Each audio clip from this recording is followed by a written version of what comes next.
This is Back to Back.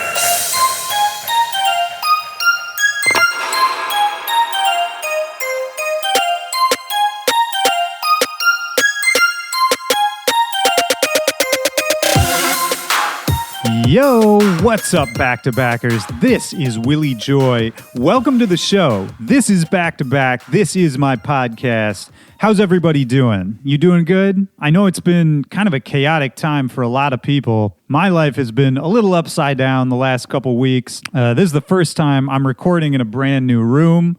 So if it sounds a little different, I think we still got some echoes to deal with, but we'll get it all handled. And my guest on the show this week, this is one I've been trying to set up forever. We finally made it happen just under the wire. I've got Z-Trip on the show, and this turned into an epic episode. I mean, just the list of accomplishments this guy has had, the kind of career he's had, no matter where you know him from. I mean, he's worked in so many different genres and styles over the years. Just listen to this list of artists that he's worked with in his career. People like Bass Nectar, Brills, then on to people like Public Enemy, Travis Barker, Tom Morello, even artists like Shepard Fairey. It just goes on and on. Right now, he's kind of got this ongoing collaboration happening with LL Cool J. They're performing together. They're doing some radio stuff together. And we talk about all of this in the conversation. I'm going to tell you more about that in just a minute, but before I do, I've been getting a lot of email from listeners lately, which I love. I love meeting everyone who hears this show, everyone who likes what I'm doing over here. I want to let you know, if you didn't already, you can always reach out to me. backtobackpod@gmail.com is the email address, or you can hit me on social media @WillyJoy or @backtobackpod.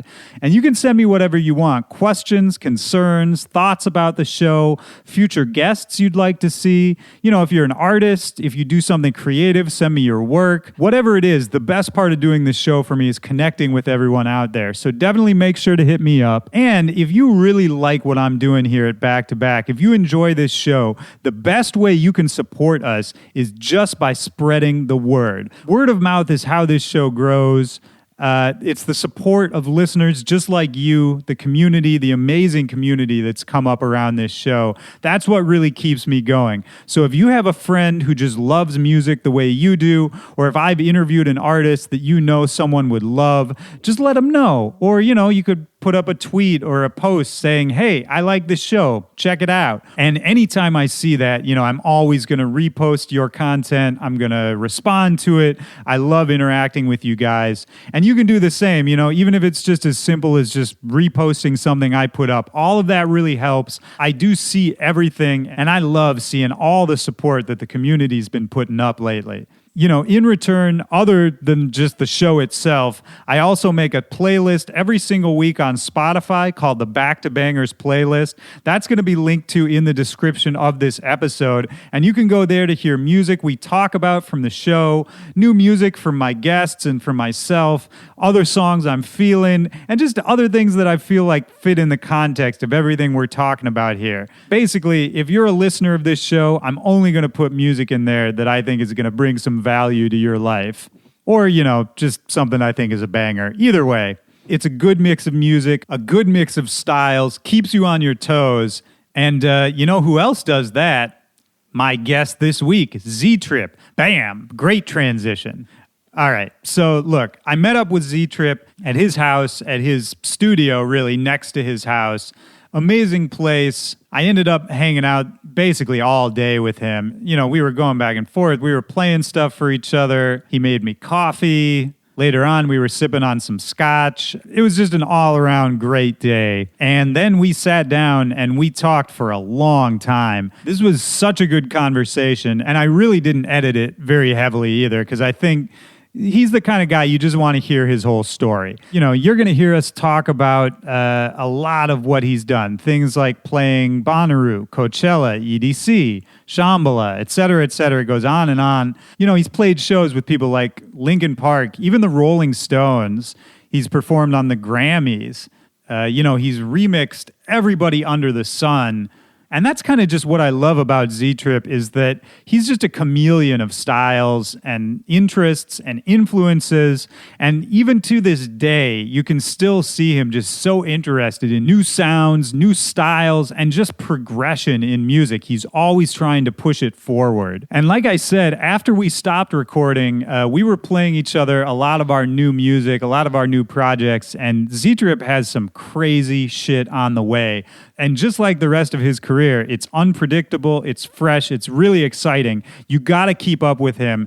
There's a link in the description of this episode where you can go follow Z-Trip, keep up with everything he's doing, because this year, man, all the projects he's got lined up, I don't know when it's dropping exactly, but when it does, you want to be aware.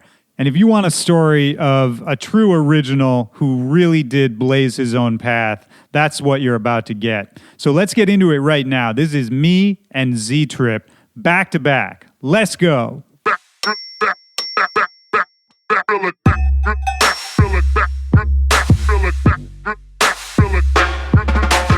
All right, so I don't even know where to start with this, but this whole day we've been hanging out. You've been playing me these routines. You're going to NAMM tomorrow. And what really struck me, not just today, but just in general, is the level of care that you still put into this shit. Like even for this gig you're doing at NAMM tomorrow, where it's an industry show, you're gonna be playing in front of some DJs, some people who make DJ gear. Like this is not like a high pressure situation. This right? is actually the most high pressure. Okay. This is where you want to deliver the most. You don't want to talk suck. about it. Why? Why? Well, I mean, it's kind of tongue in cheek. I mean, like, you know, because I'm probably going to be DJing in a room full of DJs and their girlfriends, you know what I mean? And industry people and, you know, and to me that it's fun because you get to, it's a little bit less of pressure of like having to kill it. You don't need to kill it because it's like you're not at a club where it's like you got to deliver the tunes and, you know, the people who are watching you at the club are like, oh, this is great. We got to have him back. We sold X amount of bottles or whatever. Yeah. It's more about, you know, playing in front of your peers. So it's a little bit more like, it's a little bit more, you know, it's people are looking a little harder like, oh, what did he do there? What technique did he use? What piece of gear is But I mean, do you still feel like you need to prove anything at this point? Always. Really? Always. I mean, no and yes. No, I don't need to prove anything. But yes, to myself that I can still get up there and innovate and push it and make it interesting and have people walk away and go, oh my God, that thing you did was kind of cool. Like, to me, what's the point of doing this if you just sort of rest on your laurels? Yeah, right? Yeah, for sure. And I mean, also like listening to these routines you've been working on, and you were playing me some other ones for an unnamed project. It seems like these must just be running in your head day and night. I take a lot of notes. But I'm saying it seems like you can't turn it off. No, you can't. And the funny thing is, for me, and I've learned to really appreciate this and listen to it. I always kind of have a third eye open for when inspiration hits. And that is, you know, whether I'm sitting down having a conversation with somebody and a song comes on at a coffee shop in the background, I'm like, hold on a second. That is in the same key as this other thing I've been working on. It's like the puzzle pieces come to you when they come to you. Yeah. And it's very hard to sort of force that. Have you always been that way? Like, is that the way your brain always worked? Yes and no. I try and dig, you know, deep into the process, but at the same time, there are times where you're just sitting there completely uninspired or whatever, and something will happen. And so I tend to really listen to when the universe is providing. It's probably a huge key to my whole success is having an ear, a constant ear open, not hunting for it, but just always being aware like, oh shit, that connects to this. These two things I need to hold on, give me 2 minutes. Let me just write this note and I'll, you know, there's been things where I've heard something, and put it in my sort of mental or on a list or bought the record or whatever and shelved it for, 10 years. Okay. And it's like all of a sudden, finally I can use that piece. I found the right instrument to or application to use that piece. And that's really kind of how it is. It's like trying to, the bigger your library is, the bigger your resources are to dig from, that make you stand out, to me is always been something that I like. Well, and that's interesting because in this day, like you came up as a crate digger, right? Right. I mean, you've always been a record. You just took me on a tour of your like record rooms upon rooms upon rooms, which is interesting in this day and age where everything is available, right? But that's the funny thing is everything isn't available. Okay. You know what I mean? Like that's the reality is no. Like yes, there's a lot of stuff that's out there. Most things are available, but the things that I really enjoy, and also the therapy I get from going to record stores is digging through things that I didn't know existed. You know, that there's no algorithm for when I'm digging online that says, oh, if you like this, you might like this. That's great. I love that. That's kind of nice. It's like having a concierge be like, oh, well, check out these things. And before you know it, you're deep in the rabbit hole of whatever you're looking for. Which is great. The internet is an amazing resource. However, there's a certain thing of, again, whatever the universe is wanting me to find that day in that record store. I might go in looking for one thing, and all of a sudden, whatever song is playing in the record store makes me go, oh, what about this? And all of a sudden, it's like the same kind of thing, but then I'm finding these records and things that I didn't know existed. And I've also gone and sort of cross-referenced some of the things I've picked up that are like independent records that were pressed from, you know, somebody who was like an indie artist who was working at some hotel as a, you know, stand-up comic or whatever, and he only made 1,000 of these things, and you get that record, you bring it home, and there's a bit on it that's like so incredible. It talks about the government or talks about, you know, race relations or something that's really poignant to a thing I'm working on. Right. Now that bit is something that you can't find that online because nobody took the time to digitize the guy's record that Press 500 of, and you Google him and you can't find him. And it's like, so there's this karmic element of like, I went digging, looking for this, found this, and now that's in the repertoire. And do you have that kind of like a library of memories? Like, can you remember like, oh, I have this record I got 10 years ago? Loosely. Like it's all sort of, you know, it's put together in clusters, if you will. You know, it's like I know what I sort of have, and you know, in my collection, I'll start to go, okay, you know what, I need to find something based on, you know, self-help or, you know, drugs or yoga. It's like I have these sections of like, okay, I'll find the self-help thing or the meditation section. Yeah. And I remember that I have that one record that's really amazing that has this bit on it, you know. And again, I might not use that thing for 10 years, but I know I've got it. So when a project does come up where, you know, I'll get sometimes, you know, these phone calls from random people who'll be like, hey man, we have this commercial we're working on for this, you know, for the Super Bowl or whatever. It's like, and we need this thing. And it's like, okay, I have a plethora of resources now to draw from that I wouldn't have had, that I would have had to, it would have taken me that much more time to go through and research and find this random thing. But now I've already got it at my fingertips. So it saves the time of digging. Yeah, of course. Did you actually do a Super Bowl commercial? You know, it's funny. I've had three, I've had 3 Super Bowl attempts. It's almost like I'm a team. Yeah. And the last one was really amazing. Like I feel like I really nailed it. And it's interesting because the thing that they went with was like, so like, that was like, what? Like I felt the thing I did was way more creative. However, you know, you're also dealing with a team of people, and, you know, 30 people have to weigh in on the end result. So, you know, one day I'll nail that Super Bowl ad. I'll get it. It's so interesting to me, sort of the path that we take where, you know, that even like a guy like you ends up in a room with a guy like me at the end of the day. It's so interesting because I think we have these wildly different backgrounds, but then I think, like, do you remember when we first met in Australia there a few years back? Wait, was that where we met first? I think in person, that was the first time we ever met. Because I remember Paul, who's my Australian agent, introduced me to you. And I feel like that was the first time we ever you met. know what? You're right. And that festival was sort of this like mixed bill festival. And then and meeting you for the first time, like I think we knew each other online or something, but I was like, oh, okay, this is like a guy in my head. I was like, this is a guy from another world, and we're gonna like have this like meeting of the mind. But then it just ended up that, you know, we are all the same. Sure. Like we just talked about the same shit. Like I was thinking even on the way over here about your background, and I was sort of curious because I was researching last night and I didn't even know this, that you were born in New York. Is that right? Yeah.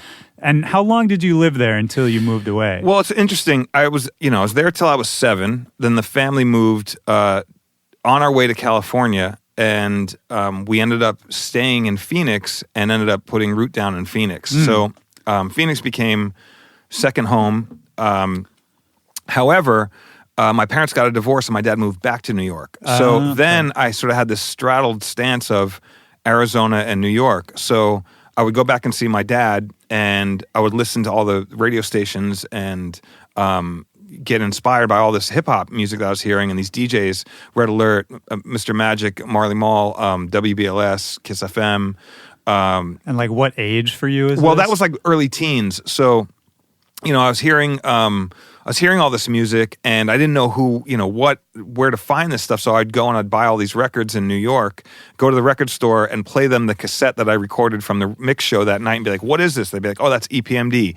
You want this record? And I'd be like, okay, Fresh Records, EPMD. What else do they have on Fresh Records? Oh, there's Steezo. Oh, there's this. So I started buying all the records based off of labels and really started trying to understand this world, you know what I mean? Yeah. And then realizing that I needed 2 copies of things to do what they were doing to emulate. So it was very sort of, curiosity. There was no way to do it other than doing the work and recording these things. So even in your early teens, you were DJing? Well, I was collecting records, Okay. and I was DJing, at home, I guess. But that was kind of it. Like, and then so I would spend the summer with my dad, and then go back to Arizona, and I would have 3 to 4 months worth of new records. That was, we're talking maybe 150 records or whatever that I bought that I'd bring back to Arizona, and I'd play these records for people in Arizona. They'd be like, what the fuck is this music?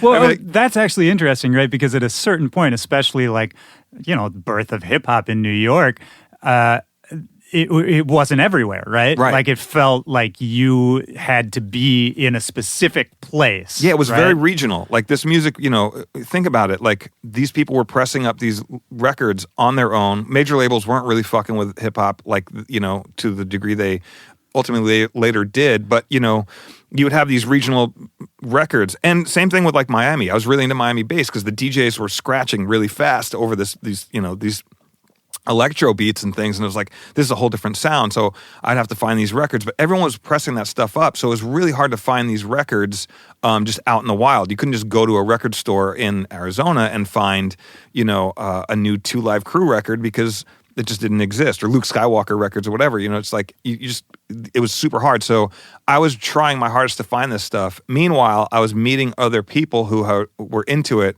and that's where a lot of the trading and a lot of physical mailing of like, oh my God, I got this copy, get me a copy, cool, I'll send it to you. And so I ended up also networking with somebody in the Netherlands over the years where this guy's dad came into a record store that I was working at and was looking for gangster rap, and I loaded him all up with this gangster rap stuff, and he took it, and his kid ended up sending me a letter saying thank you, and was like, I'm really into this kind of stuff. Do you have more? And I was like, yeah. Do you? And I was like, I don't know anything about the Netherlands, and I was just getting into UK hip hop, so I was like, can you send me stuff like Hijack and Silver Bullet and some of this stuff? And so I was starting to realize that this music was regional, but it was in different places. So I was really trying to absorb all this music.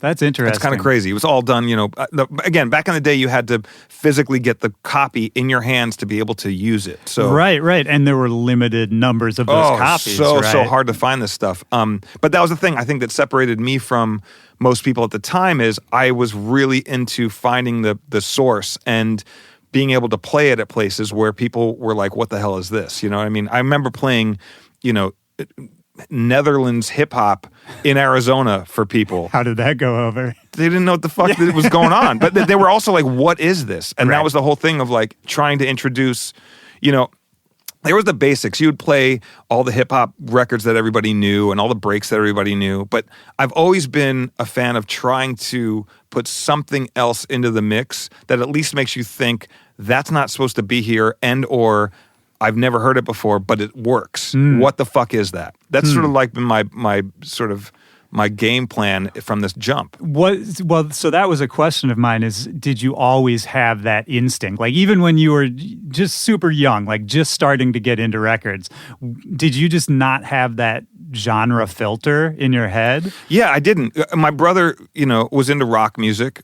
Music was in my family. My mom played guitar and listened to Beatles records and Joan Baez and stuff like that. My dad was into music as well. My sister sang. What'd your parents do for work? And also I played the drums as a kid, so that was my thing. But my mom was a nurse and my dad was an electrician. And hippie parents. So I was around a lot of potlucks, a lot of sing-alongs, a lot of, as a kid, and it's like music and free speech was always sort of encouraged. So for me, it just made sense to music is just music. And if I would play the drums, I'd play the drums to a Wings record or a Yes record or a Rush record or whatever. So whether it was disco or funk or folk music, I was just absorbing all this music. And I also was realizing as a drummer, there's drum beats in all of this. So that was sort of my prism filter was like, everything has a beat. Yeah, can you so play you could along? connect all the different genres in your head. And that was as a drummer, it made me realize anchoring all this stuff. So as I got older, I started to see the similarities between certain rock records and hip hop records or funk records and what there was being sampled. So it all made sense to me. And I really need to stress this because this is of extreme importance. When I first heard and listened to hip hop music as an art form, it drew from everything. You know what I mean? There was nothing off the table. If it was dope, you'd incorporate it into the mix. And that was the thing that taught me like, oh wow, here's this style that I can graft into, but the resources are unlimited. And as we got older and older, and as hip hop became more refined, and also as labels and people started to get involved in it, it started to become a little bit more refined to what was and wasn't hip hop and what constituted a hip hop sound. And like I would hear these mixtapes where it was just rap records, which is fine, but like no one was incorporating anything else and putting rap lyrics over things. It was getting harder and harder to find diversity. And that was the thing that I think around the time that I did Uneasy Listening with DJP, it was this moment of like, you know what, I love rap music and I love beats and I love all this stuff. However, I'm getting disenchanted with the fact that everything I'm hearing is starting to sound the same. Yeah. Which is kind of funny, right? I mean, if you fast forward to now, we're in the same fucking boat. Like, how do we get back to this? You know what I mean? It's true, but I don't know. I think there's two ways to look at it. I'm talking about just like rap. Yeah, rap, you know I know. But what I was going to say is if you look at a lot of the super young rappers who are popping off in 2019, the sound, I can agree that the sound is maybe a little homogenous, but I also feel like we're getting back to a Wild West point where they're listening to everything. True. And stylistically, aesthetically, I think a lot of the like really poppin' young rappers right now, I mean, they're looking more at like old rock music and metal and weird shit. I do agree. Like, I think they're more open than some of the EDM DJs for sure. I fully agree. Although I'm waiting to see the results of that. Yeah. Because here's the thing, like I've been watching the arc, forever. And, I equate all of this, sort of a very broad statement, a very broad sort of perspective, but it's sort of very realistic. I look at sort of when DJing and the ability to make music and to cultivate music and to work with music, when it became easier as a consumer, if you were a fan of this stuff, to be able to go, oh, all I need is this computer and all I need is this software and now I can find any music. When the entry level bar became so low that anybody could get involved, it was great because it opened the world up to infinite amounts of possibilities. However, in doing that, you had all these people who jumped on this thing and were coming at it at a very infantile angle. So they all had to have baby steps. They all had to learn. And it took us a second to get to a point where people were starting to approach a thing of not just, here's a drop, here's a thing, here's a rap, here's a whatever. It's like, it became you'd listen to this music and it was very rudimental, very very basic, and I was waiting and waiting for these people to get their chops and to understand the art and to understand the skills involved if you want to progress to get to higher levels. And I feel like we're just now getting to that point, especially in EDM. And in certain aspects, I feel like people are starting to finally find their voice. And it's like anything. If you're a baby, you're crawling. Then you get to the point where you're a kid and you're running and you're climbing a tree. Eventually you get out of that and you get into a point where, you start to understand puberty. You start to understand girls. You start to understand, this coffee tastes better than that coffee and this beer is better than that. You find your taste and you find your voice. When you start to see people like Childish Gambino, This Is America, that's fucking light years ahead. Right. You know what I mean? It's amazing. And the video, it's now it's not just a song. It's like you can't hear that song and not think of the video. Right. And so you get these people who are actually putting way more artistic effort into it. And all sort of the subtle throwbacks to certain things and the nods to this. And you can really analyze it. And there's so much art in that. I'll use, again, that one song. But there's a million people who are doing that. But there are also plenty of people who are just on some rah-rah, put on the bass, let me rap about fucking what, right. pills and whatever bullshit. And it's like, wait till I want to see what they get to. When they get to their dark side of the moon phase, they're going to be incredible. Ultimately, at the end of the day, if you just sort of close your eyes and take a step back and just use your filter of, is it dope? Is it whack? Yep. Period. Yep. Then you strike year, you strike, any sort of sense of, is it relevant or not? Who gives a shit? If it's dope, it's dope. And there's a lot of new shit. Like I'm always on the hunt for new acapellas and new shit because I find that as a DJ, I have way more tools when I'm able to cut up an acapella, take the parts I want. I love super ignorant fucking dirty South rap lyrics over like heavy bass shit or heavy metal shit. It's like the combination, the juxtaposition is fucking amazing. So I always want a steady stream of dumb fucking lyrics. You know what I mean? But at the same time, I also really fucking covet having somebody spit incredible fucking fire, like an acapella from Pharoah Monch over something where he's just fucking drilling and showing you how incredible wordplay can be. Eminem's last fucking record, amazing, fucking incredible lyricist wordplay.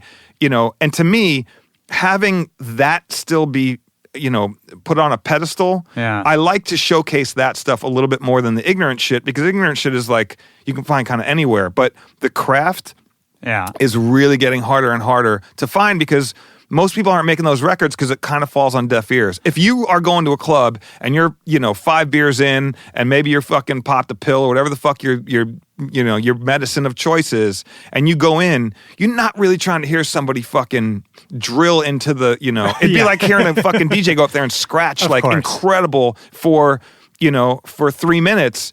You wouldn't, no, I just want to party to some dumb shit. I'm trying to get laid. I'm trying to fucking, hang with my boys or whatever. So it's the wrong place for that. However, I really still covet that shit because to me, anytime I can see somebody, sharpen their sword, and anytime I can hear somebody raise the bar a little bit, it makes me still feel like, cool, somebody's still pushing the art form. And I think that's the problem is we used to see people do that in the club. We used to hear it in the club. It used to be part of the dialogue, but now it's kind of a little bit of like, you have kind of two ways of thoughts. It's like, let me go to this club and get fucking, wild out and have fun. And that's great. But if I want to get really intelligent shit, or I really want to go a little bit more into the craft, it's a whole nother party with a whole nother group of people. And I try my hardest to make both of those worlds live together because I feel like you can still play shit that's interesting and you can still throw a curveball at the audience and make them go, what the fuck? But you can still make them party, and vice versa for the club or the the party that just wants skills and shit. It's like you can also fucking chill out, you guys, and like enjoy a beer and fucking relax and listen to some dumb shit because that's fun too. But so I don't equate it to this new rap sucks, or it's like I've never been a fan of bashing any kind of new thing because you do sound like the old guy. You know what I mean? And it's just, is it dope or is it not? And, that's all subject. So I like a lot of new shit. I love a lot of new fucking rap shit. Well, and I think really what you're saying, but there's a lot of new rap shit that sucks too. It's of course. It's just the majority. Here's the thing, man. You look at it like it's just sheer quantity, the amount of people making fucking music today, you can only have a certain percentage that's dope. It's just period. It's but now there's, instead of having 100 people and you'd listen to 100 things, it's now 1,000 that you have to go through. But I think the point in there, like the kernel of wisdom for me that I just took from what you said, is it's really all about staying true to your own perspective and your own vision on music and culture, right? Yeah. Because that's what people are going to go see you for anyway. Yeah. Like if you were just playing all the hits, anybody could do that, right?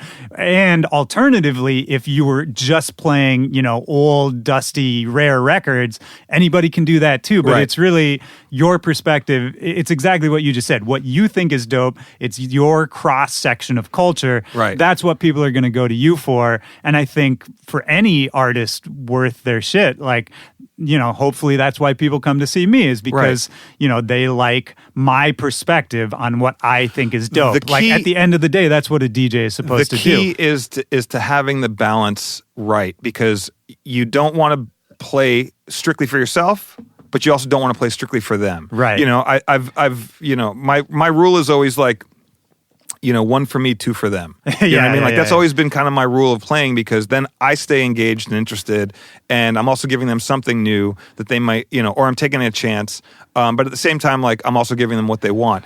I mean, the thing is, it's really, I would say this is probably one of the biggest problems I have in watching or going to see people play, is not everybody, but the biggest gripe that I have is when I go and see somebody who I know is a music person or who has an incredible skill, and they're not taking chances. And, there's a time and a place to take chances, but it's so hard to go and hear somebody play and then somebody, hear another person play the same fucking thing. And I just did Holy Ship, and it was fucking amazing, right? It was great. I was super inspired by so many people I heard and all the things I saw, and I had great sets, and I got to meet new people, and it was great. But I will say this. I heard Mo Bamba 13 times, Yeah. I heard Sicko Mode 13 times. And I get it. Those are the big tunes of the day. However, if you're walking into a situation where you're going to hear fucking Mo Bamba 13 times, maybe you find either a completely different way to do it or find another tune. Well, so here's my question. And push yourself to not be, to occupy that space with something better. Yeah. So dig. So and this is my question. What is a Z-Trip set on Holy Ship sound like versus, say, the set you're going to be doing at NAMM tomorrow versus, say, like, I feel like your sets change all the time. They have to. You have to.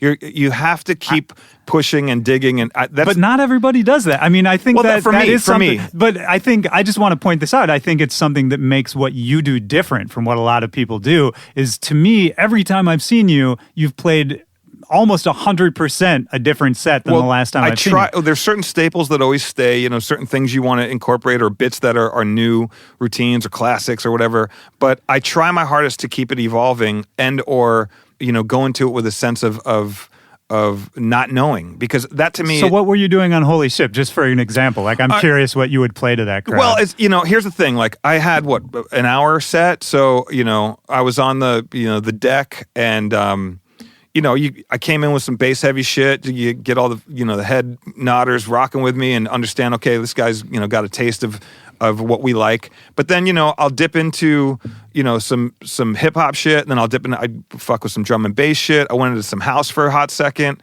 some just sort of beat heavy shit.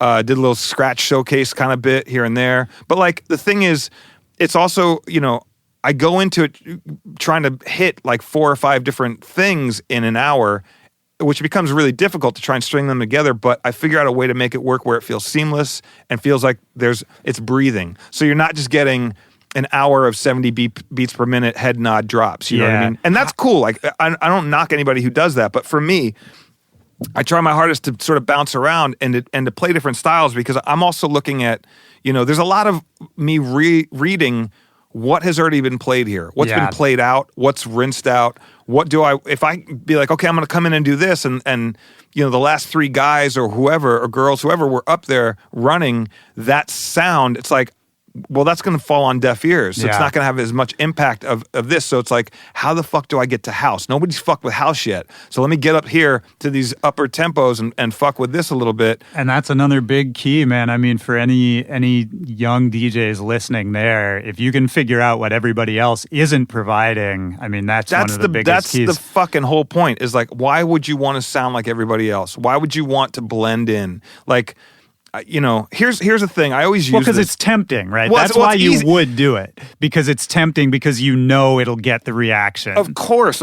And like, but again, that goes back to the, 2 for you, 1 for me. Like, am I just going to give you shit that you want all night, or am I going to give you some things that I think you will dig too? Because I want people, here's my whole thing, man. Anytime I play, Well, and the real question is, what are people going to remember from the night? Exactly. Are they going to remember that you played Mo Bamba? Probably not. Right. But they will remember if you do something crazy they weren't expecting. Yeah, it's like, oh, here's this Metallica thing I did in the middle of the mix, or here's this, whatever, like bugged out, came out of nowhere, but everyone rode with it and like it fucking rocked. That's the thing that I've realized, like, you have to make it a point to stand out, but do it in an authentic way. Like, you can't just be like, oh, I'm going to throw this curveball because Z-Trip said to throw a curveball. It's like, no, man, go up there and find the thing that you think relates and take a chance. We used to call it back in the day, throwing your dick on the dance floor. It's like, throw your dick right out there. Yep. And sometimes it'll get stepped on. You got to reel it back. But sometimes, it's like, you got to take a fucking chance, man. Put your balls out there, man. Yeah. Fucking dive in. And it's funny because there's so many times where I've done that and I've been like, it's like a blind Hail Mary pass and it lands. And before you know it, you're like, holy shit, that was the biggest fucking reaction. And it was, I'll give you an example, dude. I remember I did a show where everybody fucking went up there and was just banging hits, banging them. And there was nothing left in the arsenal. They'd rinsed out all the new tunes and it was great. But This was at 3 Style in Vancouver. It was like the 3 Style world finals, and like I was the last guy on. So imagine you've got. So their show, just to set the scene for the audience, that's the Red Bull 3 Style competition, and so not only are there all these talented people competing, but then they bring in a bunch of insanely talented DJs to showcase. Right. So you've got these guys who are burning through big tunes with a lot of skill. It's complete overload of like, holy shit, oh my God. And that for, 3 hours, then all of a sudden, okay, let's wheel out Z-Trip. Now I've got to outdo all these guys who have been in their bedrooms, like working on their sets for months and months. So I remember that Prince had played that night in Vancouver. And I remember going, okay, I got to change this up. So I came out and I was like, I think I was like, there's a little bit of fucking magic you got to do sometimes. But for the night, it totally worked. I came out and I started with Purple Rain. Yeah. And it was like, it hit reset. But the best thing about it was like, hey, I just want to shout out Prince, who's in the building tonight. Just joking, people are like, wait, what? Oh shit. And now you took the whole vibe of the night and channeled it to something else. And there's so many times where you have to think on your feet, how the fuck do I do this without ruining the vibe? And it turned out that Purple Rain was the exact hors d'oeuvre that they needed before I gave them another meal, because they had just been having the same meal for hours and hours and hours. And so I went into that, and then I think I went into another slow jam. I did like maybe 10 minutes of slow jams, and it was really, I did it in a creative way, but it was a way to hit reset. So when I hit those big tunes again, it felt like, oh, we had a breather. You know what I mean? I think one of the strongest moves a DJ can make is being comfortable with quiet and with calm for a while in the middle of your set, because it's the most uncomfortable feeling. Like if, obviously we all want people to be jamming out to everything we're doing all the time. You want to see hands in the air. You want to see people moving around.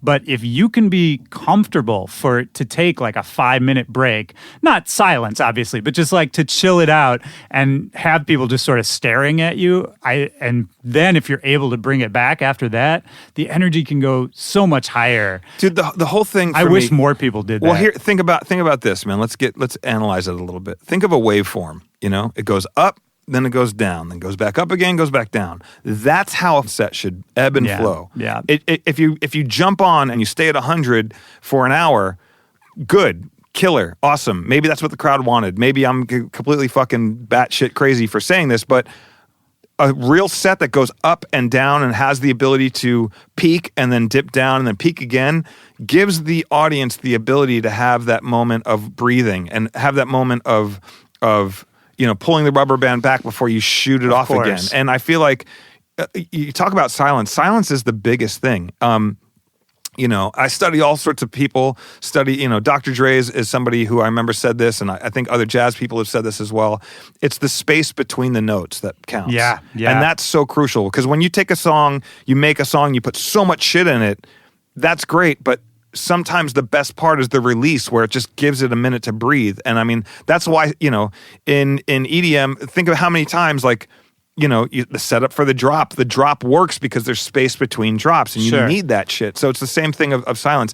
I will even go out on a limb and say that if you want to get the fucking audience's attention, just stop the music. Yeah, 100%.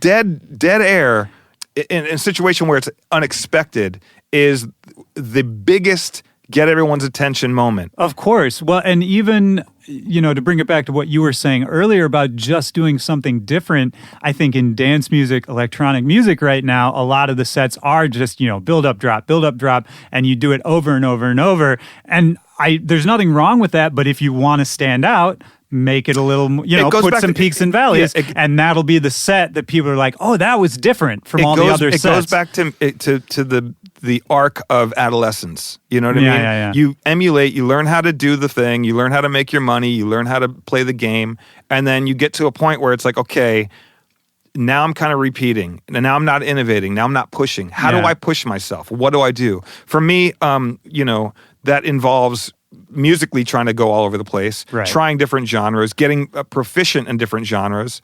I mean, I could play a drum and bass set right now that would fucking crush. Do people know me as a drum and bass DJ? No. But I collect that music, and I love that music, and I covet it, but you would never know until someone's like, yo, why don't you play a drum and bass set? Let me come in there and fuck you up with this drum and bass set, because I keep my tools sharp. You know what I mean? It's the same thing with a reggae set. You know what I mean? Dance hall. I'll fucking go in and murder a dance hall set right now. Yeah. Did it a couple months back at Dub Club in LA. Anything. I try my hardest to keep this shit as interesting as possible for me, so at any point I can, because the other thing too is like, you'll never know when, I did a club up in, Canada. Where was I? Calgary? I forget where it was. But I was playing a set, and it was, it's a pretty bass heavy crowd. And one of the guys before me dropped into drum and bass, and the crowd fucking went nuts. And then he pulled right back. I was like, yo, he should have stayed there. Yeah. They were hungry for that. So when I jumped on, I rocked a little bit of stuff. I went into drum and bass, and I rinsed it out for a half hour, and it killed, because at that moment, in that night, that's what they wanted, and I had something for them. Yeah. Well, this goes back. We'll get off the philosophy of DJing in a second, but what you just said, it also. By the way, if you're still listening, awesome that you guys have drilled down to this deep nerd philosophy shit. I think it's important to think about this kind of shit. And to me, one of the advantages I think someone with your background has versus some of the newer generation who come into it from a producer mindset versus a DJ mindset is that reading the crowd, right? It's so important. It's so important. I would say it's maybe the most important thing, but it's probably the least done thing at this point for the modern EDM set. Again, adolescence. You'll get to a point where you become self-aware. You know what I mean? Right now, you're just aware of your surroundings. You're not really, like most of them are not aware of the bigger picture. Yeah. If you're a young kid and you're getting, you're running around, oh my God, they're paying me this amount of money to play this fucking shit. I produce it this way. Cool. Here's my business model. Here's my machine. It's set up like this. Before you know it, something's going to come along and knock you right off center, and you're going to have to figure out, how the fuck do I reinvent? Okay. To me, that's where, it's super crucial. If you're an artist out there, and in whatever you do, music, whatever you do, if you're not studying all the other people around you and or the successful people and also the people who failed, if you're not studying every day, being a student of this, I feel like you lose, because I go to drum and bass clubs and I'll study the guys and study the tunes. I'll go to a reggae club, I'll study the tunes. I'll go to a big EDM show, study that. I'll go to a rock show. I'm always constantly studying and figuring out how can I take all these things I'm seeing and apply them to what I do and try different techniques and challenge myself. It goes back to the whole thing of the pre-planned set versus the freestyle. Reading a crowd, all these tools allow me to, you could fucking drop me in the middle of any show, anywhere in the world, and I will fucking Harry Houdini my way out of that motherfucker, and I'll have everybody say my fucking name at the end of the set. Yeah. That's the B-boy in me. I'm not trying to lose. I'm not trying to not fucking rock a party, any party. Yeah. So, that to me is I'm able to wear that badge because I put in the work to get to that point. But it's required a lot of studying, a lot of trial and error. And, the thing is, I'm still learning. I'm still studying. I'm always curious about it. Well, and so, okay, I'm going to put a pin in that idea of reinvention and remind me, because we're going to come back to that in a little bit. But I want to bring it back to focus on you and to talk about exactly what you just said, this idea of, mashing everything together, being able to sort of operate in any scene at any time. And I want to talk about, right behind me, we've got Uneasy Listening, which is, kind of, I think, the first thing people heard of yours in a big way at a certain time, which was the album, mixtape? Yeah, mixtape. Whatever you want to call it, that you did with DJ P. And that was sort of extremely early mashup days, right?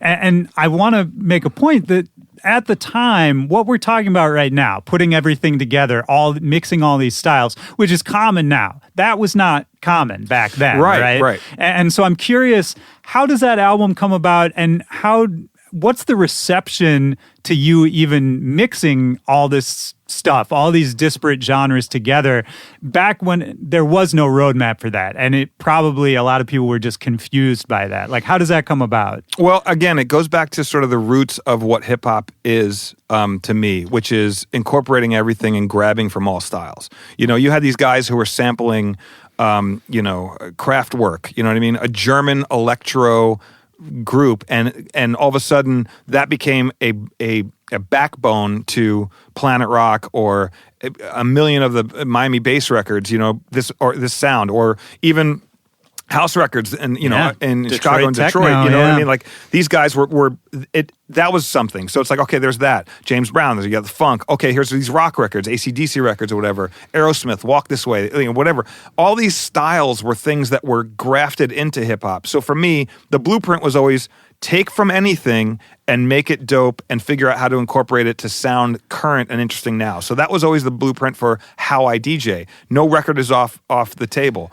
But I mean, was that a popular thing at the time? Like, did you have trouble selling that idea to people? The thing is, it was popular like early 80s into sort of, right around the 90s. Once the 90s hit, once sort of like New Jack Swing and all that stuff sort of hit, the idea of having it, not be a certain tempo or a certain feel became a little bit abstract, and like certain records and styles would kind of die because it didn't fit into the current sound. Which again, I've always said this, and if you flip over the back of the record on Uneasy Listening, it was very much, just because a record is new doesn't mean it's dope. It just means it's new.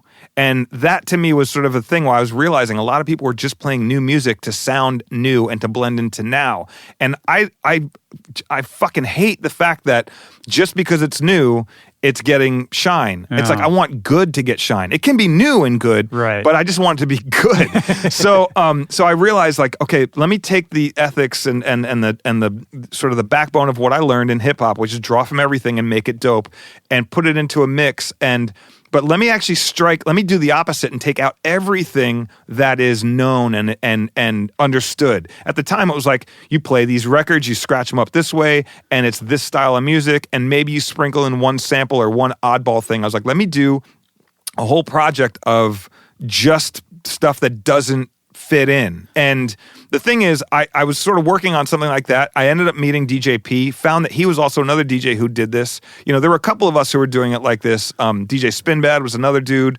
There's a million. Like it's not like I had this new concept. The idea was, though, to make a mixtape that was just this. Like, let's go as far off as we can into the forest and figure out a way to take this music and make it hip hop, but show that it's hip hop feel, but the source material isn't your standard ingredients. Yeah. And so I saw DJ P doing the same kind of style of mixing, and I was like, yo, we should do a mixtape together. We ended up, he came to my house, we ended up sitting down, did it in a week, and put the thing out there. And I was a little apprehensive because I thought like, oh man, people are going to shit on this. They're going to be like, we totally don't, we don't approve it. It's not hip hop. Right. There was a very keep it real mentality at the time of like. And were you already established? Like, were you a known quantity in the DJ scene, the hip hop scene? Yeah, somewhat. Were you touring? Were you playing shows? Yeah. I mean, I had really made a name for myself on the b-boy circuit, the Battle of the Year, and Rocksteady, b-boy events and b-boy summit and things like that. So as a dancer? No, just DJing for b-boys. So playing breaks for breakers. And so I had been around the planet a couple times on that. I had the return of the DJ series that I was on, which is like the first compilation of DJ tracks made by DJs, which was on Bomb Records. I'd had some mixtapes out. I had a little bit of fame, but it wasn't. Nothing had really opened up to that degree. Had a couple, 12 inches out, whatever it was, had just started producing. But when this thing came out, it really cracked the door open because it kind of hit at the right time. And, when did it come out again? Like early 2000s? Late 99, early 2000, somewhere around there. But the thing is, it was incredible because it shot me and P right to the forefront and showed everybody like, oh, this is a style. And they called it mashup. And we were like, no, it's not mashup. We're just blending records. We're doing what, DJs do. And it's kind of funny, the term mashup, we always kind of shit on it because, you'd have these guys, like once it became popular and people like understood the concept, people started being like, I'm a mashup DJ. Yeah. And it's like, well, fuck, dude, mashing up records is what a DJ should fucking do. So it's a redundant term. It's like, I'm a mixing DJ. Right. Like, yeah. So we would always sort of laugh at it because we always just call it blending. It was like taking an acapella of this and putting it over an instrumental of that. Right. But yeah, P had some amazing stuff he threw on there. I had some amazing stuff. We collaborated and it made a whole bunch of noise and it really sort of kicked open the door a little bit, and a lot of people, credit us as being the inventors of the mashup, but it's like we weren't inventing anything. We were just taking a concept that we as DJs were doing in hip hop and really sort of exposed it a little bit more and really sort of focused in on what that sound was and what we were doing and showcasing the skill it takes to, we were doing all this on vinyl, mind you, like this wasn't we weren't doing it digitally, and like you had to find the records, you had to find the instrumental and the acapella and figure out how to make, and there was a lot of trying like records that the keys didn't match or the things didn't match, so it was very avant-garde. It was, it was pre-Grey Album. It was pre. Well, that's what I was just thinking about because what people think of as the mashup era, quote unquote. I mean, that's the mid 2000s. So you were like 5 years or more ahead of that. It was the first big, like, fucking crater. Boom. We dropped it. Like Rolling Stones wrote about it. It got me a record deal. I went on tour. Opening for Linkin Park for that. And that was an incredible... Really? Oh, yeah, it was huge. I didn't know that. Oh, yeah, it was huge. That was like...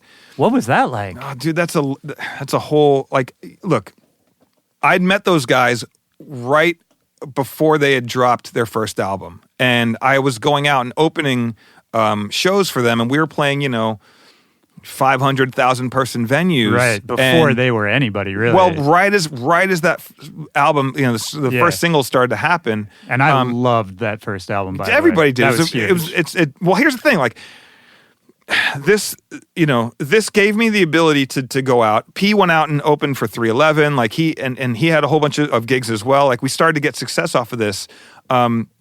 And it was great. It was great because, we were starting to get known for what we do and people were super curious about it. So it kind of broke you out of just the hip hop world. It really did. And it was great because it allowed people to go, okay, these guys, I don't know what to expect other than it's going to be interesting. So it was an amazing time. But Linkin Park was great because I got to know these guys. Chester was also from Phoenix. So when I was living in Phoenix, I knew of his band. We knew a lot of the same people. And it was interesting because, here were two Arizona kids who had basically, broken out of the scene. You know what I mean? And it was incredible. And so I got to be on the road with those guys. And once their album cracked, we went from doing 500 to 1,000 people venues to stadiums, to semis, 13 semis and fucking all these tour buses. And I went out and it was really, really interesting time because you also got to think like, here I am as a DJ being rolled out on stage with just turntables and we didn't have any pyro. We had no lights, no this LED is before screens. People are used to seeing a DJ. Dude, we were on arena. vinyl. Yeah. We were out there, and it was like you'd roll the guy, roll him out, and be like, "Hey, everybody!" Tap on the mic. Yeah. Hey, everybody! My name is Z-Trip, and I'm a DJ. And I'm gonna play some tunes for you. And like, these kids had no fucking clue. And it was also me. Like, I'd only ever really played in front of crowds that understood, whether it was raves or whether it was hip hop, clubs or whatever. Here's a crowd of people who are, young rock listeners. Yeah. And so I had to figure out really how to draw from my rock background. Thank God I knew these records because I was also kind of one of them, but I also fucked with hip hop. So, and you had, Linkin Park was also, hybrid. That's the whole thing. The hybrid theory is that they were hybrid of rock and beats and Joe and Mike came from, full on hip hop background. Right, I mean, they had a DJ. Right. Yeah. So I wasn't too far fetched, but at the same time, for a lot of people, this is the first time they had saw anything kind of like that. Right. So it was a lot of me sort of having to break down the barriers of trying to connect the dots musically and visually and put on a show where I'm not just up there. So a lot of me getting on the mic, a lot of me talking, a lot of me like hyping the crowd, playing tunes, getting little mosh pits going and shit. But like still cutting it up and still rocking doubles again on vinyl. And it took me a minute to kind of figure out my place and figure out how to work this crowd and how to adapt. And that was, thank God I had all the skills that I'd had prior to this point, because once it happened, it sort of opened up the door and it made me realize, okay, now I've got to really step my game up. And, I'm forever grateful for Linkin Park for bringing me out there because it upped my fucking game immensely. And those guys have been brothers, from day one. And rest in peace to Chester. Yeah, man. That was a huge hit to all of us. I love that dude. We did so that tour ended up. We ended up collaborating, Chester and I, on a song called Walking Dead on my first album because I was in the process of making a record right around that time. And I had a whole bunch of different people on it, but I wanted to do a song. Again, my record was mostly hip-hop record, but I wanted to do something that was beat-heavy, that showcased that I was into other shit. And Chester was totally into it. I was like, hey, what's a song that you haven't done yet for Linkin Park? And he's like, well, I kind of like this stuff, and I'm kind of like this kind of vibe. I was like, me too. Like, how about we make like a morbid, like 9 Inch Nails down tempo-y, like beat heavy thing. So we came up with Walking Dead and we put it out there and it did great. Again, two kids from Arizona, like collaborating on a track and putting it out there, and it was amazing. But the Linkin Park days were incredible because I was learning as I went, and I was also had these guys who were taking me under their wing, and all the different people that I got to connect with, Korn and Cypress Hill and Snoop Dogg and all the other people that were on these tours that I went out with them for a couple Project Revolutions and okay. And we've stayed friends to this day. And it's I actually opened for them at the Hollywood Bowl when they did the Chester the tribute? Yeah, the tribute, Yeah. which was which was really therapeutic because it was really tough. But I went and I played a whole bunch of tunes that were stuff that inspired us, and we're also big for Chester. And that thing, by the way, if you want to check it, we recorded it and it's on my Mixcloud page, so you can check it out. Oh, okay, Yeah. that's good, man. But it's again a whole other world, rock world. And you've done a bunch of stuff like that since then, right? I mean, another thing I didn't know but just read was that you opened for the Rolling Stones at one point. Yeah. Talk about that for a second. 450,000 people. Jesus Christ. As a hip hop DJ, standalone by myself. When was this?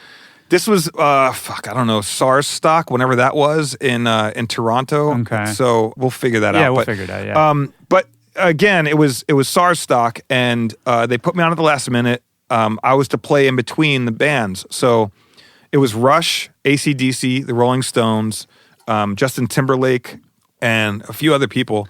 But and it's up to you to connect the dots. roll me out there again, roll me out there with vinyl and 450,000 people. So you got to picture 450,000 people. That's like a small country, right? Yeah, you can't even really picture it. There's hanging speakers like however many miles away because sound, the way it travels, right? So they roll me out there and, I remember they booed Justin Timberlake because it was like right at the time that he was leaving sort of the NSYNC world and just started his solo thing.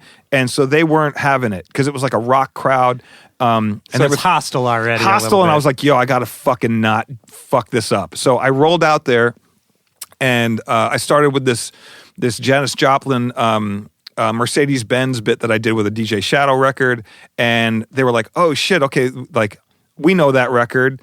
Okay, and then I think I threw something else on that was like another sort of rock thing, an AC/DC thing, and then all of a sudden I had them in the palm of my hands because they were like, okay, this guy is not shooting over our heads, he's speaking directly to us, he's one of us, and then I just went through, and then I started pushing the boundaries, and at the end, I had everybody have a peace sign in the air, played Beatles Revolution, and walked off, and it was incredible, and for me, I didn't really know what to expect, but it was. There's that level of like, okay, kid, don't blow this. You know what I mean? So yeah. I went out there and, you look at that sheer amount of people and you could either do one of two things. You could either completely be rocked by that or you could look at it and go, okay, I'm just going to, head down and I'm in my bedroom right now. I'm just rocking for myself. And that was kind of I channeled that. I just went into like, still interact with them and read the crowd and figure it out. But like, just do you, dude. And again, we're talking no LED screens, no pyro. The DJs hadn't really, the only guys who had that kind of stuff were like, at the time were the Oakenfolds and Tiestos. Yeah, the European dudes. That was it. Like I didn't known of no other DJ that had played in front of that many people, and let alone opening for the Rolling Stones. So, so that happened. And then it was around 2000, it had to have been 2002 because 2003, or maybe somewhere early 2000s, but 2003, I did my Live in LA set. And I remember at the beginning of that set, there's a guy who was close to one of the mics was like, hey man, he opened for the Rolling Stones? It's like, yeah, he did. And then like so it had to have been right around there. That's amazing. But it was, that the thing is, I realized in my career I was starting to knock down these boundaries and be, put my first feet into the snow in sort of these uncharted territories. But it was not to cut you off, but did you have a vision for where you wanted to go or like what you wanted your career to look like in those early days? Like around the time you dropped that first album, you were doing these shows? I kind of did, I have to credit my manager at the time. She was really, a crucial component in pushing me to do these things that I didn't want to do. She had a great vision and, if it wasn't for her and I working together, I wouldn't be where I am today. So, my hat is off to her. She was incredible. What do you mean when you say the things you didn't want to do? Well, like, there was the B-boy in me was like, I don't want to open for, rock band, man. And it was like, just fucking go do this. It's going to be amazing. You're going to fit in. And it's like, so there was a level of she had a great vision and she would set them up, I'd knock them down. You know what I mean? But also at a certain point, I started to realize, okay, I see where this has got to go and I see what I've got to do. And I opened up my mind and became a little more open to the process and embracing things that were not comfortable, trying my hardest to not to repeat myself and to do different things. So that's always sort of been my goal is to try and do and conquer things that are new to me and can push the boundaries a little bit. And you got to understand, like I grew up emulating and following and being fans of people who had came before me. It's kind of funny because there's a thing that I say, and it's in a book, not to get too far off the beaten path, but there's an author, Todd Henry, who did a book called The Accidental Creative that I read that was a really influential book to me being a creative person and having to find ideas at a moment's notice and how to draw from that. And I read his book, ended up getting in contact with him. He ended up interviewing me for another book called Louder Than Words, and it's about finding your voice. And there was one thing when he was asking me kind of about this time in my life, and he was like, well, what was it like? And I said, well, it was kind of like a tree where I had studied all the roots, and I, came from the ground up, and I started emulating and following people who came before me, and then I'd start to go out on these branches with them. I'd look at people like Cut Chemist and DJ Shadow and some of these guys who were, friends, but they were also guys who had done it before me, had gotten further than I had at the time, and I would look, okay, like how do I take some of what, they're doing and inspire it into what I'm doing and trying to figure out how to find my own voice. And so there's a thing of like, as you're growing as a tree, things branch out and you're on the same branch with somebody, but then all of a sudden you branch off and go on a different path and they go on a different path. And now you're on your own branch going down your own path. And at some point, there's nobody else to emulate, nobody else to follow. You're creating it as you go. And to me, that was something where I started to realize, okay, I have to find my own voice. I have to figure out what I want to do. And it's been extremely, bountiful. And it's funny because Todd Henry had asked me, it's like, well, what happens when you get to the end of that tree? And I said, well, that's the kind of genius part about it, because once you get to the end, that's when you grow fruit and you drop those to the ground and you plant seeds for new trees, for new people to get inspired. Amazing. And that's kind of how it is, man. It's like, that's the cycle. That's the, everything comes back around. But I met a lot of people who have come up to me and said, hey, you've really inspired me. I saw this set you did. You made me rethink my approach to programming or, playing in a club and trying things. And that to me is kind of the thing. It's like I've now inspired other people to do things, and I was inspired. So the fact that I was at the very least, if I were to die tomorrow, I could say that I was a conduit in changing somebody's view on how to do it, and that to me is satisfaction enough. Like I feel like anything after that is a bonus. You know what I mean? I love the fact that people changed my perspective, and I've been able to change other people's perspective to do for like the greater good of the community. And I say that because I like to go to clubs or hear other DJs play and be inspired. Yeah. And when I feel like someone's taking a chance or pushing a boundary, to me, that's like, thank God, because how trite is it to listen to the fucking same songs over and over on a festival or at a club where it's like, you would think with all the ability of all the music that we have to draw from that it would be infinite, but in a weird way, it's almost made it a little more homogenized because, somebody hears this DJ play this tune and they get a good reaction, they Shazam it, now they're playing it. Now it's before you know it, you're like, this circle is shrinking and the songs and the, what you're drawing from is, and as a crowd, it's a little bit Pavlovian as well because they're like, oh, I want to hear these songs that I know. So I'm trying my hardest to figure out how to keep the art and the craft and the unexpectedness and everything moving forward. Yeah. And I mean, in that spirit of, I guess, reinvention and re-inspiration, how did it affect you and what you did, going into the late 2000s, early 2010s with the explosion of dance music in America? Like, do you remember some early exposure you had to that and what you thought of it at the time and how it affected what you were doing in your own career? Well, it's funny because I saw the explosion happen, but, I had already had a finger on that pulse from buying those records and knowing those records and being,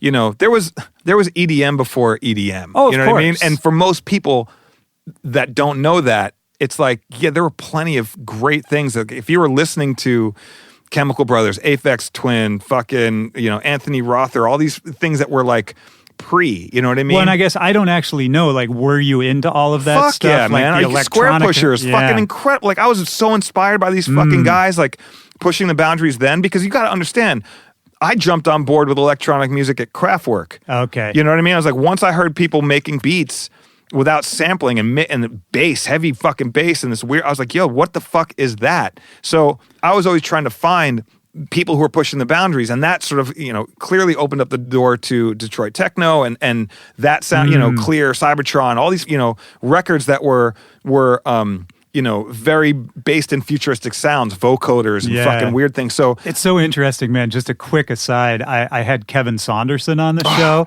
and what you're saying is exactly what he was saying, talking about inspiration from Kraftwerk and all of that. And it's so fascinating to me to hear both of you guys say very similar things and then see the totally different ways you went with it. But yeah, that's the thing. That stuff was the blueprint. Like I would go back if I like a song that is a bass heavy tune, I want to know where it came from, what inspired that song, and then who inspired that, and so on and so forth, so I can get to the very root, because I want to know the arc. So you got to understand, like, I wasn't just, by the way, buying and studying these records, I was also collaborating with these people. I collaborated with Jack Dangers from Meet Me Manifesto. Maybe you don't know who that is. I do. I don't know. Well, most people should. I don't know if the listeners do, but you should go fucking Google who that guy is. But I collaborated with him on an album called Are You Okay? And that guy, I'd been listening to his stuff early on and was totally blown away by him. And you're talking about guys who were probably early inspirations for people like Trent Reznor and things like that. So, absolutely. These are the guys that I was studying and listening to early on, and people who were pushing boundaries, Cold Cut, whoever it was. There's a handful of people that before, Black Eyed Peas dropped their album, and everyone was like, "What is this fast dance music?" Whatever. Right. I was already studying that stuff, and you got to understand, it's the same reason that I still apply the same tools that I do today. Is I wanted to be able to go and play in, at a rave. I would bring 4 crates of records. 2 of the crates of records would be for the hip hop side room that I'd be doing, where I'm just going in, doing real scratching and mixing, and B-boys are there. But then I'd also take 2 crates and go and play the big room, where I was playing like full on rave shit, you know what I mean? Josh Wink records, whatever the fuck it was, breakbeat at the time. Yeah. And like pushing the boundaries there. So I had already done this. Like raves, I'd already played raves. I was already immersed in it. So when I started to see the popularity hit, I was finally like, well, it took a fucking long enough time because Europe had been way the fuck ahead of the curve. So I was happy to see it happen. The thing is, I was always taking these songs and trying to hybrid them. I remember scratching over Plastic Man records. I remember when I played Detroit Electronic Music Festival, and I finished my set, and I was like, hey guys, I'm going to throw on this Plastic Man track that I used to scratch over all the time, and it's a long tune. It's like 8 minutes long, and it's down tempo, and it evolves, but I was like, we're right across the river from where the guy is who made this tune. And when I think of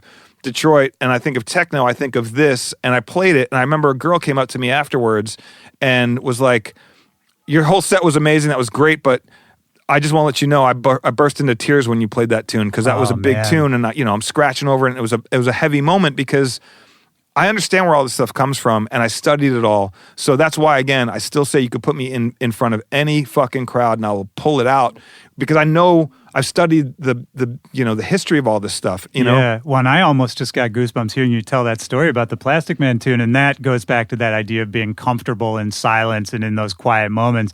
That's when the most incredible shit can happen. And I think just listening to you talk about all this drives home the point to me that I think makes you stand out from a lot of other people, which is that I think a lot of other people at a certain point find, even if they sort of dabble in different sounds and scenes, they find the one thing, right? Right. And they're like, this is my thing, and I'm going to attach myself to this scene, and that's it. But for you, it seems like the enjoyment is always just in all of it, and seeing how you can sort of be in the middle of all of it, combine all of it. Well, do you know where that comes from as a poet? Like, is there any part of it? You're talking about playing raves, you're talking about DJing B-boy battles. You're talking about playing in front of the Rolling Stones. Like, is any one part of that more fun than another part for you? Or is it really all in just the combining all of it? It's the combination. I'm really big into collaborating.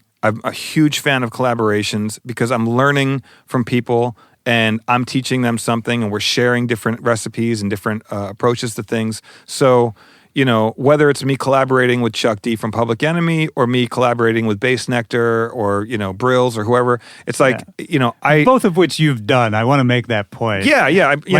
We can't even cover all of the shit you've done, but it's so insane to just hear you casually drop that. But that's the thing. Like, to me, it's collaborating with Tom Morello, Travis Barker, these guys, collaborating with Chester, collaborating with, some people you've never heard of, Grandmaster Caz from the Cold Crush Brothers, these people who, are equally as idols of mine as would be a Chuck D or an LL, whoever. It's like, to me, I love collaborating. So for me, the whole concept of being able to do as much as I possibly can is that's the lure. It's like that. I'm still learning. Right. I've been doing this for 30 years, but I'm still a kid in a candy store learning new things and meeting new people. And I love collaborating with like the young up and coming dudes. Like I love a kid who's like, holy shit, I just got a first single out. Yo, let's fucking hop in the studio and fuck around. Like let's push your boundaries a little bit. Well, and on the other hand, I'm curious too, did you ever feel like, oh, if I had only focused in at this time on this one thing, like did you ever feel it held you back or that you missed out on something because you were,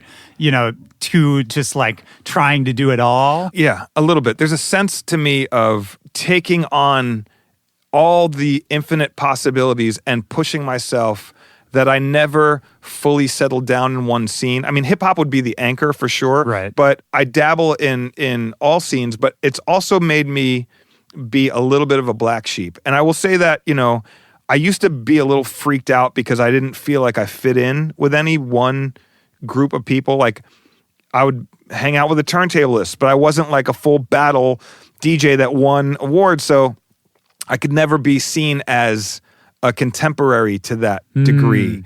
Or, I would hang out with a whole bunch of, producer cats. And while I produce and I've, made records and remixes all day, producing to me wasn't like the thing I really wanted to do. Like I love producing, but I don't love it so much that I wanted to abandon everything else just to be a producer. So I couldn't sit and have like the talks about the latest fucking plugin or whatever. So like there's a little bit of like I could hang out in the room, but I couldn't get into like the secret society of that. Yeah. So there's levels of that in every genre and every sort of crew that I connect with. But I will say this, like I used to be really freaked out about it and be like, fuck, man, I want to be in that circle.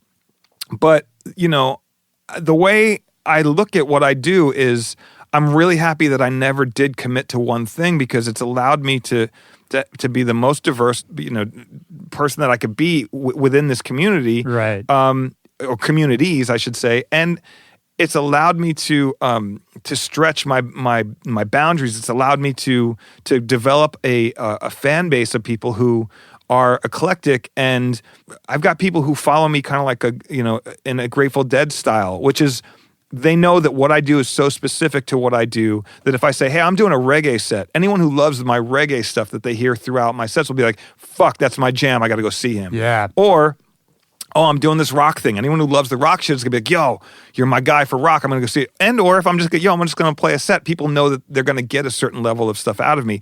So it took me a long time to cultivate a scene of people who knew to expect the unexpected. And I think the key in everything you're saying... Years. Well, and this is what I'm saying. You took the long path, Fuck, right? so long. Yeah. But had you taken the shorter path, say you decided, oh no, I'm just a hip hop guy, or oh no, I'm just going to be the mashup guy, or whatever it was, maybe in the short term, you could have risen through the ranks or whatever you want to call it. But then after a couple of years, where does that go, right? Yeah. Well, here's the thing, man. On top of all of that, it's I mean, I'm just saying, I think you did it the right way, but I think it probably might not have always felt like that in the moment. No, it definitely didn't. I mean, again, I would struggle with the fact that I felt like a complete outcast. I still feel like an outcast. I mean, I still, I used to struggle with, am I in that in crowd? But I stopped kind of giving a fuck about it because, to be honest, like, I have my crew of people, I have my circle, and I'm doing what I want to do, and I'm really happy that, again, the people I've been able to network with and work with in the past have given me all sorts of inspiration, and I have a good thing going, and it's... Yeah, and it all comes back around eventually, right? Like, I think, one thing that's worth touching on is, like, how you've been working with LL Cool J in the past few years. Maybe that wasn't a connection from back in the day, but I think, all of your experiences leading up to that point, it's sort of crazy that you would end up working with someone who was probably an influence way back in the day, right? Yeah, of course. How did that come about? Well, it's funny, we both were taking a meeting for a TV show, and the TV show ended up not happening, but we took a couple meetings, and my manager suggested that he come out and do a special spot on one of the shows I was headlining at South by Southwest, and he agreed. which was crazy. And you guys hadn't met before, Well, right? we'd met like in these meetings, but Yeah, like we were talking about this whole other thing. So the fact this happened, the fact that he was down to do it was great because it's like, I get to do my set and then I get to bring out LL Cool J at the end of the set and fuck everybody's heads up and do like this great sort of thing. And he's an idol and I was so honored to do it. Again, I will say that this is kind of, for any young kid who's listening and looking for bits of inspiration, take this as a lesson, because when everyone's out there doing the cool shit and having fun and you're in the studio and you're working and you're like, what the fuck? I wish I was out hanging out with my girlfriend or fucking whatever, going to that movie or doing whatever. Like, you don't hear from me a lot because I'm constantly working where you don't see me. And do this because this is how it worked for me. And again, not to say you're going to have this opportunity, but opportunities do pop up and you have to rise to the occasion. So the night before I was supposed to meet with LL to do a rehearsal for the show, we had like an hour booked in the studio and we were only going to do one song. They're like, we're only going to do Mama Said Knock You Out. That's it. I was like, okay.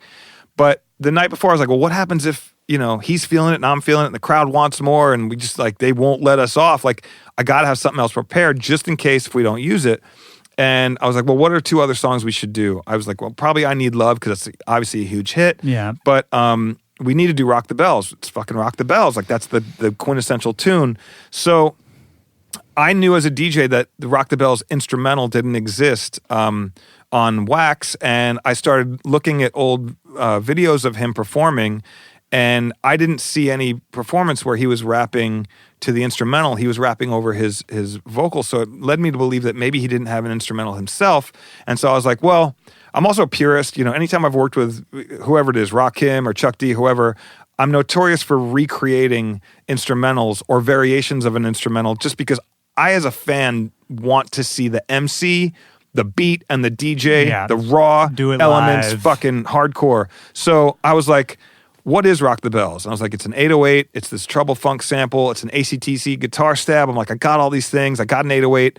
So I sat down the night before and recreated Rock the Bells from scratch. That's insane. Showed up at the rehearsal. We did Mama Said Knock You Out like 3 or 4 times. We're like, cool, we're good. And he's like, okay, we're good. I'm like, yeah. I'm like, hey man, what if we do Rock the Bells? We got some time. He's like, yeah, cool. We launch into it. So I just played it. And didn't tell him that I had this instrumental, and he started rapping, and he heard himself, and was like probably the first time he'd heard himself, over the instrumental in a long time. Yeah. And he came up and he was like, while I was playing, he's like, where'd you get this? I'm like, I made it. And he was inspired by that, and he was like, what else you got in that computer, man? Let's see, and so it just opened the doors to like, he saw my work ethic of like, I'm not gonna fuck around with this opportunity to work with the GOAT. I'm not gonna fuck this up. So like, let me bring all my arsenal to the table. And so we ended up doing 3 songs. It ended up cracking off. The show went crazy and people loved it. And we both walked backstage after that and we were both like, just the vibe was dope. And we were like, yo, that was incredible. You know what I mean? And so he was like, we should do some more of this. I'm like, anytime, man, I'm totally down. And we ended up doing like a 15 minutes into Vegas thing. And then it turned into like a half hour over here. And before you knew it, we scripted and worked together on a whole show. And that's led, us to do all these, Austin City Limits and Jazz Fest and all these different, festivals that we've done. What was that? There's that video of you two at some giant stadium somewhere. Oh, in DC. So that was incredible because I just set up a GoPro on. We had a revolving stage and it was opening for the Foo Fighters. And it was 4th of July weekend in DC. It's fucking crazy. At the stadium. Stadium's packed, and Heart had just played before us. And so you got to understand, like, pow, pow, they're done. The stage is turning, and all of a sudden I'm facing, this fucking huge stadium of people. And so that was sort of like, I just caught it on tape. I was like, this is kind of great because you don't see it. So if you go onto whatever YouTube, you'll see it. But it goes from like me looking at the backstage to this revolving stage, all of a sudden being hit with like all these people, and I always do like, 5 or 10 minutes before we bring it all out and just sort of hype up the crowd a little bit. And then, he jumps on and then we get to going. But yeah, it's been amazing because working with him has been great because, I've worked with a lot of MCs, but he has an incredible work ethic, and I found somebody who has the same attention to detail and gives such a shit about it as I do, that we're constantly trying to one up the show and make it the best it can possibly be, so it keeps evolving. And I covet the opportunity to do this, because it's, I feel like it's something I've worked my whole life to do, and now that I'm here, I want to make sure I nail it every time. And I feel like we have done that. And, who better to do it with than him? You know what I mean? Right. Well, and I love that story that, you came prepared. I think that's such an important lesson. You can't fuck that up, man. Like, come on. But that level of preparation, right? And then for him to ask, what else do you have? And for you to have an answer for that. You know what I mean? Yeah. Like, that makes me think of, Kenny Beats? Yeah. Loudpack, formerly, now he was on Holy now Ship. producer of the year, more or less. He has that story where he went from being in Loudpack to more or less taking a year or more off. And I think probably in that time, the public perception is like, he's done, he fell off, whatever. But in reality, he made, and I don't think this is hyperbole, I think he was telling you it's like 500 or 600 beats that year. Of course. And then he went on to now every time he steps in the room with any rapper, anyone, he has whatever they want. It's already there, And that to me was so inspiring. I thought of that while you were talking about the LL story, where if you just prepare for those moments and don't try to anticipate the moments. Just work your ass off. Like, if that's just your mode, then when it happens, you never know when it's going to happen. But when it does, you're ready to jump through. But see, that to me is, hip-hop taught me, b-boying, like the fucking battle mentality taught me to be prepared for anything. Are you a competitive person?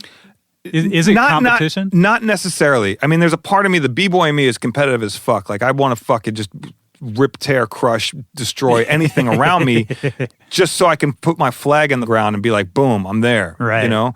But there's also a part of me that's like super passive, like, no, it's totally chill, bro. It's super chill. Like, it's cool. Just go ahead, go in front of me. Yeah.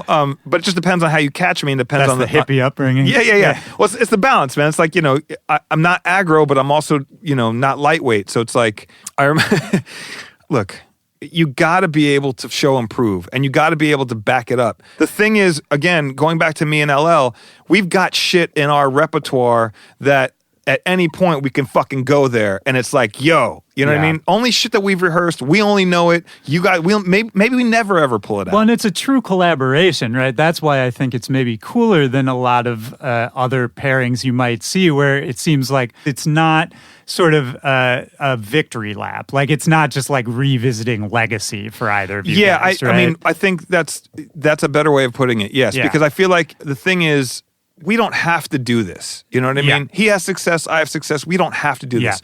We want to do this. Right. I want to go out there and show people what real hip hop is from a DJ and MC perspective. Like, I love the fact that when we get on stage, it's me and it's him. There's no hype man. Yeah. There's no bullshit. I've recreated a whole bunch of his instrumentals so we can just get right to the raw bone. Yeah. And look, man, I know my world, and I got my world, down packed, but that dude still delivers. Like, doesn't fuck around. He's still the same LL, and to me, almost even a little bit greater, because he's that much wiser and that much, but he looks like he's fucking 15, cut, fucking still, like, comes out drenched. The dude is ageless, man. He's ageless. Crazy. He's a beast. The dude fucking works out every day. His work ethic is fucking incredible. I thought I had crazy work ethic. That dude is out of control. And I love, for me, I love being able to work with him and collaborate with him, not just on shows, but, we do the thing on Sirius for Rock the Bells. Yeah. What Channel is that 43, called?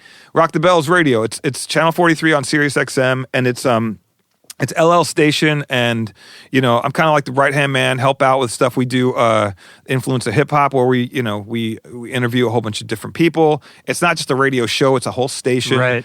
And I do little features, little bits where I'm scratching when I can find the time. I try and put stuff down and put it on the station. I did a big holiday mix for the last for around the holidays, which was great. It was an hour and a half long hip hop holiday mix, which was love to hear that. I gotta incredible. Go find that. But yeah, like, it showcases new stuff, classic stuff, but it's it's really amazing. And just to be a part of that as well is incredible. You know, really grateful that he asked me to be a part of that, because it's this is stuff it's my life music, and it's something that I love to have a finger connected in.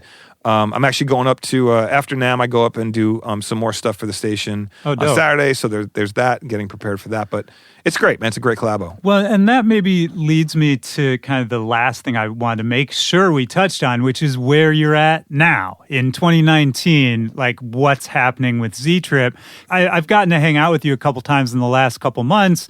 We had a long conversation at dinner. You know, you were telling me you parted ways with your management of a long time, and that you're working on a bunch of new projects. And it seems like there's a bunch of new energy in the last, 12 months or so. Yeah. And so I'm kind of curious, like, if anything led up to that, what's happening now, what you're working on, what you're stoked about, and just where you're at, man. Well, it's interesting. Yeah, I moved from LA down to San Diego about 5 or 6 years ago, and it was great because LA was amazing, and I still love LA, and I covet a lot of the times I've had up there and the people that I met, and very, very happy to be a part of that. I was there for 13 years. But when I moved down here, I realized I needed to get away from, I needed to clear my head and my surroundings. And it was one of those things where one day I was on the 110 freeway going to or from the airport or whatever it was, and it was just backed up and fucking smog. It's like whatever, air quality. And I was bunched up, and I was like, I'm going to die in this position if I don't move. And I realized that, I got into a point where I can kind of do what I do from anywhere. The internet has made that obviously easy for anybody. You could, pretty much exist anywhere as long as you're connected. So I was like, let me get out of LA, and came down here and found a spot that is chill. It's, not super crowded, and, people are nice. They hold the door for each other and say hi. And it's like this, I run my errands in 15 minutes, I'm home. And I realized that that's what I needed in my home. I needed calm. I needed peace and quiet. And in order for me to recalibrate and restructure, because I was realizing, I'm like, okay, I'm getting to this point in my career, like, what haven't I done yet? What do I want to do? And it's really more about like, what kind of legacy do I want to leave behind? And like, I've had all these great milestones, performing on the Grammys and doing the Kennedy Center Honors and all these different amazing things that I've had that have been great. America's Best DJ, all these wonderful milestones for me. But 2019, like, what do I want to be doing from here on out? And so I took a little bit of time and didn't really bang the drum on putting anything out, because I kind of wanted to take a minute and reconnect with myself, reconnect with why I'm doing this, what do I want to say. And that also meant sort of cleaning house a little bit of like, let me hit reset. Not to say that I don't want to work with other people that I've worked with in the past, but I just needed a minute to myself to really sort of figure out, what the fuck am I doing? Because you got to understand, I hit the ground running around Uneasy Listening and never stopped. Right. Never fucking stopped. Never took any time off for myself. That's insane. I mean, that's so many years of that breakneck pace. It's really taxing. And I mean, like, I saw on your podcast you had the thing about mental health, and I want to dig into that episode because it's such a real thing where that was amazing. You have this lifestyle of like, constantly having drugs and excess around you and booze and you don't understand. It took me years to figure out moderation. It took me years to figure out my pace in this world. So anyway, not to get all super fucking spiritual and guru style. It's about balance though too, right? It's about the real life versus music life balance, right? Which is hard to achieve, and it's taken me years to, again, I'm still a student, I'm still learning, but like I see you out here at this amazing place out in, near San Diego, and I mean, this feels like balance to me, It is. But, there's also the deal of, okay, now that I'm here, I've got to get back on the horse and get back to work. Right. And so while I was taking sort of the sabbatical of like trying to figure out, building a studio, rebuilding my headspace, refiguring out how to rebrand myself and everything, which, I'm still kind of, it's funny. Like, I wanted to do this interview with you because it's taken us years to get to this point. Yeah. That I don't know when the chances that we'll do it. But I have nothing major to promote right now. I have all these projects that are about to come out, but. Well, we'll come back for part 2. When those sure. drop. Yeah. But like, the thing is, I've intentionally not banging the drum on anything, and it's felt fucking great. At first, I was a little nervous of like, I need to have something. There's got to be I have to have content. I got to have. Well, there's that pressure, right? If you're not making noise, then you don't exist. Right, but the reality Which is fake. Which is totally fake. All the bullshit, all the smoke screens are fake. The amount of followers and the perception of like what people see, your online presence versus your real presence. It took me a minute because everything was changing, and I felt like I was getting lost in it. The core of why I do this was getting lost in it. So I went back to, okay, what the fuck matters? What do I want to say? And so I started working on these projects that had no timeline on them and were just creative outlets. And again, one of the pieces of Todd Henry from the Accidental Creative that I took away was a thing that's super important to do, which is unnecessary creating. And that's basically when you have all these projects, you're constantly, I got to meet this deadline. I tried to carve out time where I would just go into the studio, put on the headphones, turn on the fucking laptop, start scrolling through tunes, and just play records. And you got to understand, that's how it started for me.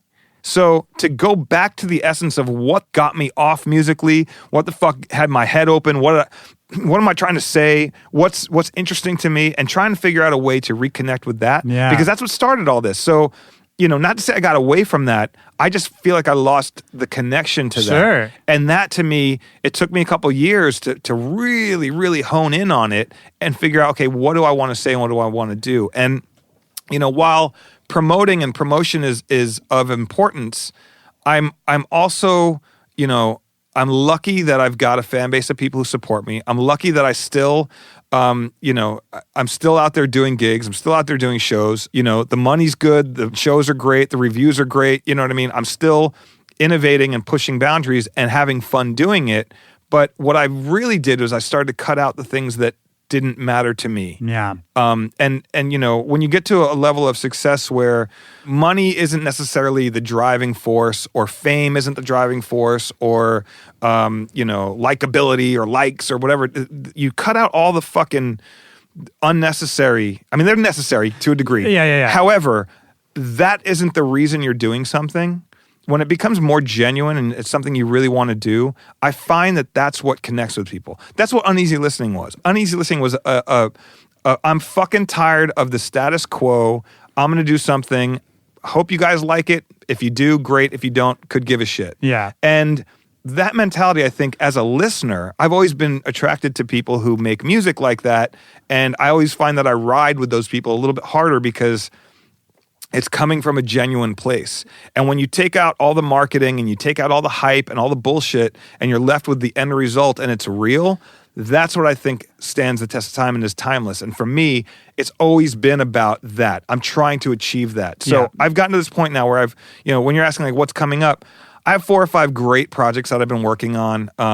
Me and Sammy Brills have been working on a thing for a very long time that is really fucking dope, and it's really different. And, it's funny, when he and I sat down and collaborated on the Dirt Off Your Shoulders remix, right. We both were like, wow, our chemistry is amazing, and started working on a couple other things, and we stopped midway through one of them, and we're like, is this what we want to do? Or is this what we're doing because we feel like it's going to make noise? And I was like, well, look, dude, you have your success, I have my success.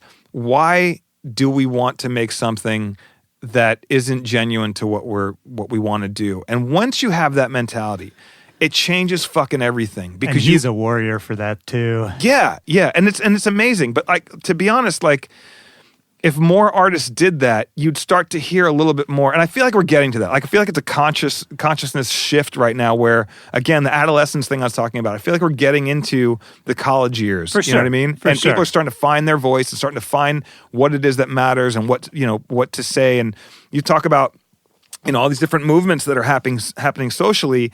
And, I went through these phases, and I've gotten to a point where now I really feel like what I'm trying to say is to speak from who I am genuinely as a person. The things I care about musically are of importance, and the gigs that I will and won't do. You know what I mean?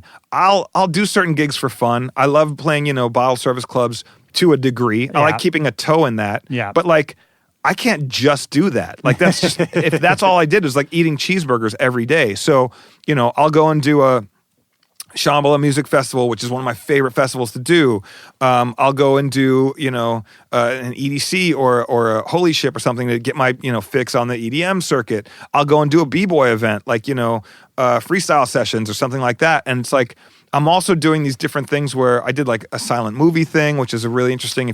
I read about that. That's a whole other world that I was, creating a soundtrack to a silent movie in real time. Did that at Tribeca. Well, and you've done video games. There's a lot of stuff that I'm still that I've done and still interested in doing. Yeah. It's just that I'm really trying to do them at a pace that that is where I'm not trying to do too much shit that doesn't appeal to me as an artist and doesn't leave legacy behind. I think the difference is, right, you want to do it only when it feels exciting and not when it feels like you should just because it's an opportunity. Right. Well, that's it. I mean, I've gotten to a point in my career where I'm able now to really focus on the shit that matters to me. Yeah. You know what I mean? And that it took me a few years, again, sort of, not putting shit out and breaking away from all of the the infrastructure that was around me to realize, like, okay, what really fucking matters. And it's it's funny because it's a lot of do-it-yourself shit again, and I'm a fan of that now. But the thing is, now I have resources, and also I have a little bit of time on my side. I'm not in a hurry, right? You know what I mean? Once you're not in a hurry, and there's not a demand to put something out and a deadline, and all these factors that you have to meet, it becomes a little bit more organic and interesting and fun. And again, I feel like fans and people, listeners, pick up on that. You know what I mean? Yeah, man. And I think this actually goes back to something we were talking about at that dinner the other night. And I'll say this and then we can kind of wrap it up. But what you were saying about you were at this breakneck pace for decades. It was just go, go, go, go, go. And you were, as I've been, as many people have been, in the rat race to a certain extent. Yeah. And taking yourself out of that can be one of the scariest things. Oh, yeah. Right? Like, it feels like if I don't keep up with everybody else, I'm going to lose everything I have. But once you do, and once you sort of get over that uncomfortable feeling, suddenly you realize you have all the time in the world. And that's when, I think, to bring it back to that idea of reinvention that I mentioned earlier, that's when those amazing moments can happen. You can only get there by freeing yourself from the chains of all the bullshit. And if you look at all of my favorite artists throughout the years, not just DJs, but anybody, all the ones, the real legends, true legends who deserve that title, they have done that multiple times throughout their career. They've taken a step back, maybe even disappeared. They've come back looking different, maybe sounding different, whatever it is, with a new viewpoint, with different energy. And those are the people we still talk about. Those are the ones we remember. Right. So to me, man, I think I'm glad you did that. I think it's courageous. I'm so stoked for all the projects you have coming up, the ones I know about, the ones I don't know about. There's just so much. I have so much shit to play you, and projects and different things. Yeah, man. Again, just to as a footnote, the thing is, I realized my whole career being sort of a bit of a black sheep and being sort of an anomaly, I looked at as a little bit of like I wanted to fit in, but I'm really glad that I don't and haven't. And I feel like now I'm a little bit more of like a special ops. Like I'm, if you need the job done, you call the wolf. You know what I mean? Like that's kind of the deal. And I've gotten to that point by pushing my boundaries and stepping into uncomfortable positions a lot. And that's where I live. I don't want to go up there and play a completely pre-programmed set. I need the high wire, but I need the high wire without the net, because then it changes the fucking rules. And the one thing, I think I brought this analogy up, but for anyone who, is still listening, there's the thing that I want to point out, that if any of this speaks to you, a visual thing that I really sort of, I bank on this and I trust this 1,000%. If you look at, close your eyes and you think about, take a picture out of like Mad Max, where, 30 cars are chasing Mad Max, right? And you look at it and you see the big sort of panned out like playa, and there's all the dust, and there's all these 30 cars chasing one car, and visually your eyes are watching this race. And to me, that's the rat race of all the music, right? Is whoever's out in front, whoever's the hot new fucking artist, everyone's trying to do that. So you have this whole group of people. Now, if all of a sudden, out of those 30 cars that were chasing Mad Max, one car, boom, turns and goes completely to the opposite direction.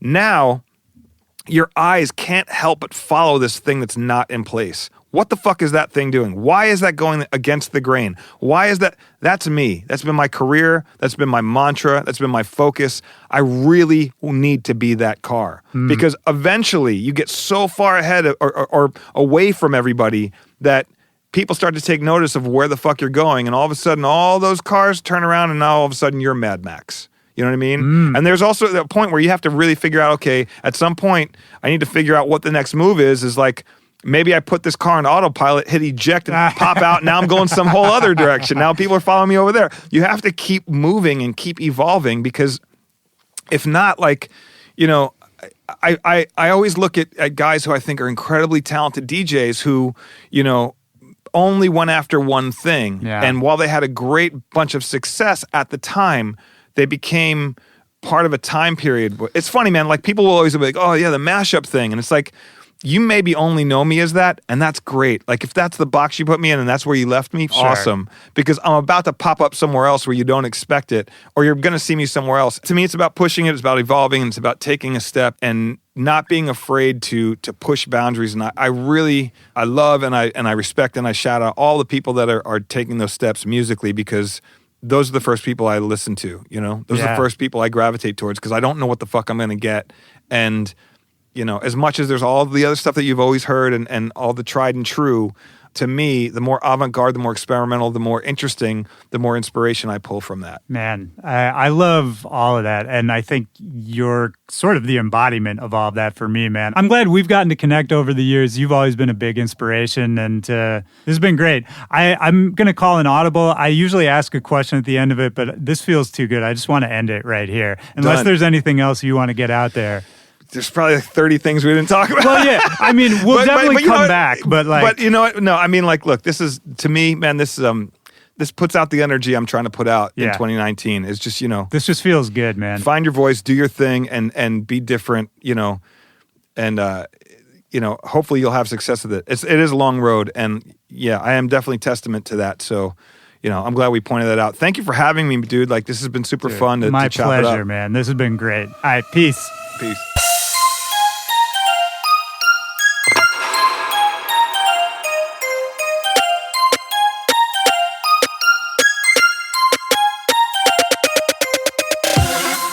All right, that's the show. Shout out to Z-Trip. I love that conversation, man. I had so much fun hanging out with you that day. I'm never going to forget that. For everybody out there listening, I hope you enjoyed that as much as I did. Don't forget, check the link in the description of this episode where you can go keep up with everything that Z-Trip is up to. And you can also reach out to me, backtobackpod@gmail.com is the email address, or you can hit me on social media @backtobackpod or @WillyJoy. That's it for this week. And right now, I'm in the middle of lining up a bunch more really exciting interviews for this show. Some stuff I think you're really going to like. Some unexpected ones. Keep your ears peeled. Don't forget to subscribe so you don't miss a single episode. And yeah, that's it. I hope you have a great week. Take care of yourself. Take care of the people around you. And I'll talk to you next Tuesday. For Back to Back, this is Willy Joy. Have a good one. Peace.